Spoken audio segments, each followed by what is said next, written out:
Why do Christians wear ashes on Ash Wednesday? This coming Wednesday many Christians will arrive at work with a black cross smudged on their foreheads.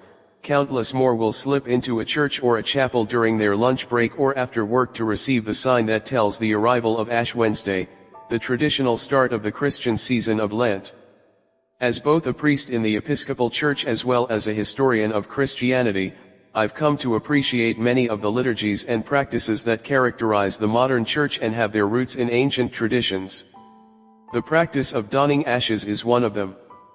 Ashes in Bible stories. In the Bible we are told that when the prophet Jonah pronounced God's wrath on the city of Nineveh for its wickedness, likely because of the worship of idols or false gods, the king, in an act of sincere penitence, put on sackcloth and sat in ashes. God was moved by this genuine act of repentance and spared the city from destruction.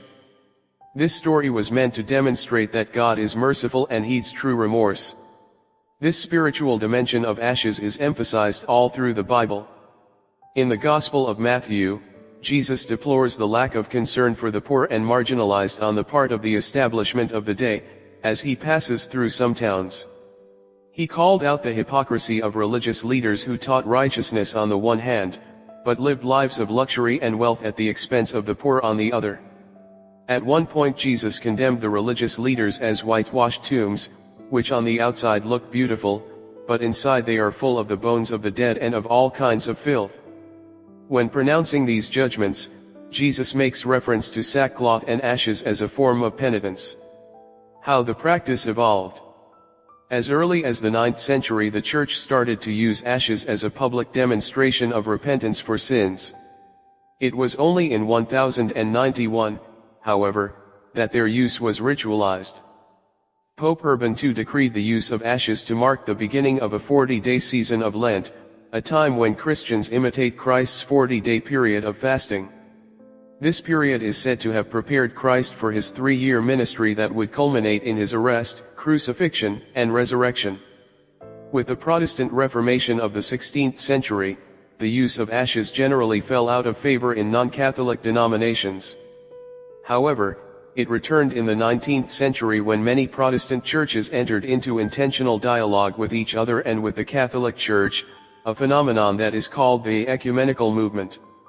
Today most mainline denominations, including Catholics, Baptists, Episcopalians, Methodists, Presbyterians, and others allow for the imposition, as called in Catholic and Episcopalian prayer books, of ashes during an Ash Wednesday service. In some churches, the ashes are obtained by burning the palms blessed in the previous year's Palm Sunday service, a time for Christians to remember Christ's triumphal entry into Jerusalem days before he was crucified. The resultant ash, depending on local practice, might then be mixed with oil to make them adhere more easily to the forehead. Modern-day practice.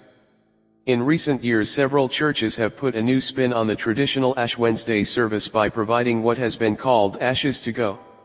In this new take on an ancient practice, a pastor stands in a very public, often busy, place and offers the ashes to any passers-by who wishes to receive them, whether or not the person is Christian. Stories abound of pastors providing drive-through ashes in which the penitent does not even have to get out of the car. A website called Ashes to Go provides not only a list of global sites at which one can receive ashes in this way, but also has an FAQ section containing advice for churches contemplating such a service. For a supremely ironic twist on Ash Wednesday, one only has to observe that the gospel reading appointed for the day is from Matthew, chapter 6. Here Jesus rails against religious hypocrisy by criticizing those whose religious piety is done mainly for show. Whenever you fast, do not look dismal, like the hypocrites, for they disfigure their faces so as to show others that they are fasting. Truly I tell you, they have received their reward. But when you fast, put oil on your head and wash your face, so that your fasting may be seen not by others but by your Father who is in secret, and your Father who sees in secret will reward you. Christians bearing the sign of the cross on their forehead this Wednesday will be sharing a formal practice that dates back over 1,000 years, and more than that in a tradition that goes back much earlier.